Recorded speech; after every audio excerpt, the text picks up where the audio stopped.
Japan has just won its biggest defence contract with Australia, $10 billion to help Australia deliver a fleet of 11 new frigates. We are down selecting Mitsubishi Heavy Industries Mogami-class frigate as the future General Purpose Frigate. Today, we're having a look at what this announcement means for the Royal Australian Navy, when we will be getting these ships, where they will be built, and what their capabilities will be. I'm Mel Pikos, and today, we're talking tactics.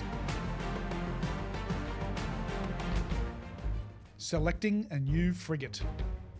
In 2023, the Australian Defence Strategic Review pointed out that the Hunter-class frigates were taking too long to be delivered, forcing the Navy to keep the ageing Anzac-class frigates in service for far too long. Don't get me wrong, the Anzac-class are a good ship, but they are aging and they were designed for much more benign strategic environment of the post-Cold War 90s. With the Indo-Pacific region now heating up, something more modern and well-armed is required before the Hunter-class frigates start coming off the production lines in the early to mid-2030s. In early 2024, the government announced a program to rapidly acquire 11 general-purpose frigates. The proposed designs were whittled down to a shortlist of two: the German Miko A200 and an upgraded version of the Japanese Mogami-class frigate. Two countries that were at war with us 80 years ago are now competing for important Australian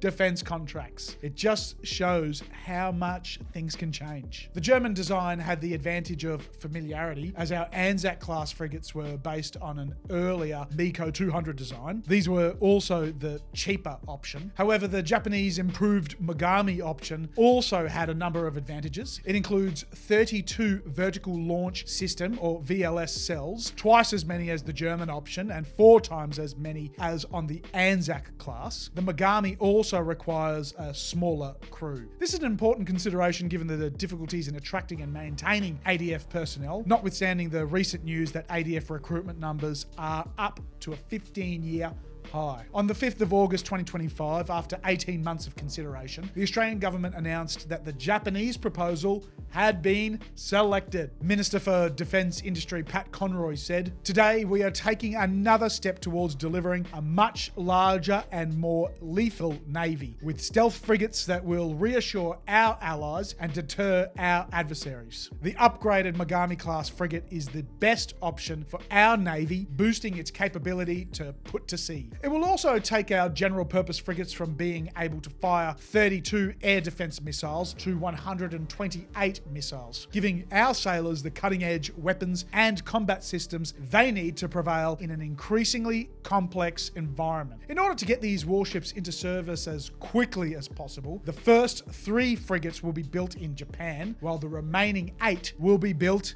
here in Australia. Japan has reportedly already allocated 3 production slots to Australia, with construction on the first ship to begin next year. Japan intends to deliver all 3 ships to Australia between 2029 and 2035. All that remains now is for the final contract negotiation to be completed over the next few months, and we'll be well underway. What is the Mogami-class frigate and what are its specifications?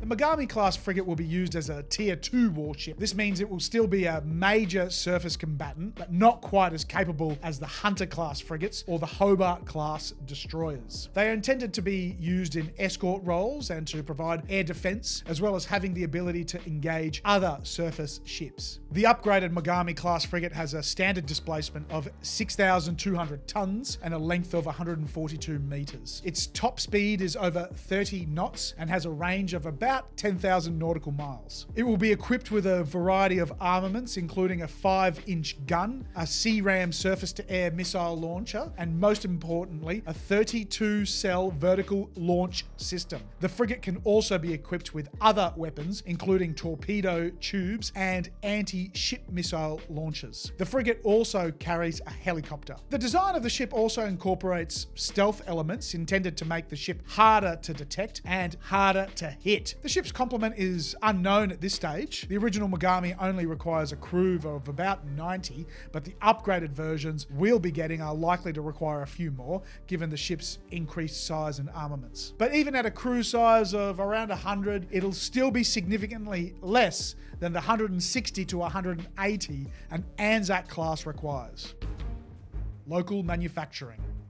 As previously mentioned, the first 3 ships in the program will be constructed in Japan, leveraging the expertise and facilities of our Japanese partners to ensure the project gets off to a strong start. But the remaining 8 vessels will be built right here in Australia, marking a significant investment in our domestic shipbuilding industry. Unlike many of Australia's recent major naval projects, which have been concentrated in Adelaide, these new ships will not be built in South Australia. The Adelaide shipyards are currently focused on the construction of the Hunter-class frigates, a large and complex program that has already stretched local capacity and seen many delays. Instead, the task of building these vessels will fall to the Australian Marine Complex at Henderson. This shift is more than just a matter of logistics. Having large steel-hulled warships built simultaneously at 2 separate locations, Adelaide and Henderson, is a strategic milestone for Australia. It effectively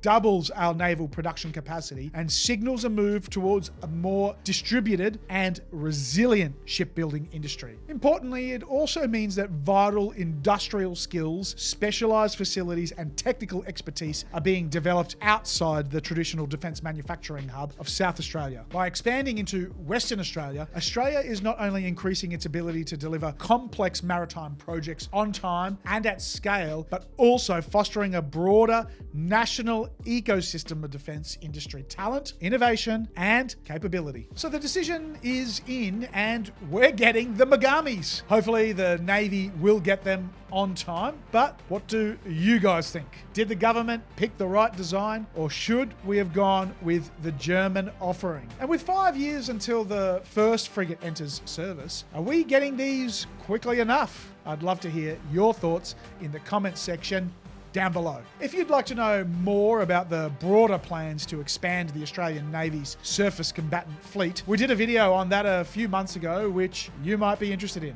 The link is in the description down below. If you got something out of this video, hit that like button, and if you're enjoying my content, subscribe now so you don't miss the next video. That's it for today. I'm Mel Pikos, and we've been talking tactics.